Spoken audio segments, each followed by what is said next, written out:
August 1st. We'd love to start it in late July, right after that review.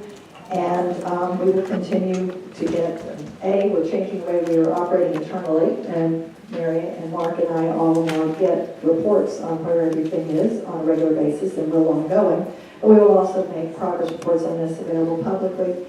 And like I said, this is not our new way of operating. This is a surge to clear everything out. These contracts are all being set up to end. And then we're going to put in place a structure and be running from steady state. So, okay, we've got 2 or 3 questions on that. Let me just ask a couple here. I want to make sure that we understand that what you've done has brought us a problem that we couldn't even identify before because you didn't have reports that would tell us the status of past due and cases. And that what that problem that you brought us is 146,000 cases that right now that are past due or unresolved. And that is one of the reasons that you assess that the worker morale and the caseload is crushing our staff and our people out there.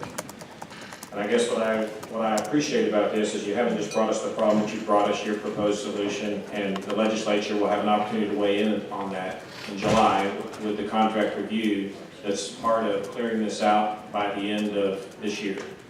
yes, sir. So if your timeline is successful, then we'll have gone from 146,000 down to 0 or near or a more manageable level? Well, let me put it this way.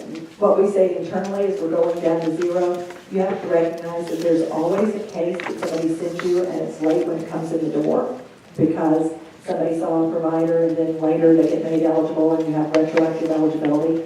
But yes, we're going to get ourselves down to what would pass for 0 within a retroactive eligibility structure. That's our goal.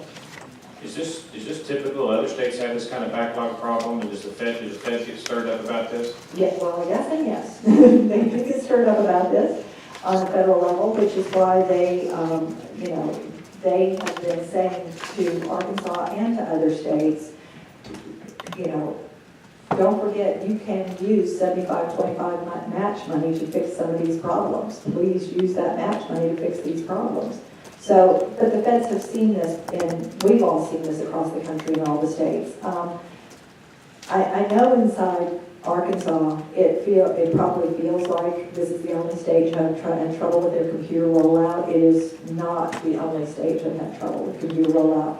Other states had trouble with that. Other states had trouble with their expansion numbers. Other states, trouble all over the place and backlogs. So we are not unusual in that way. Well, that's good. Representative Hammer, you're right. Thanks, Mr. Chair.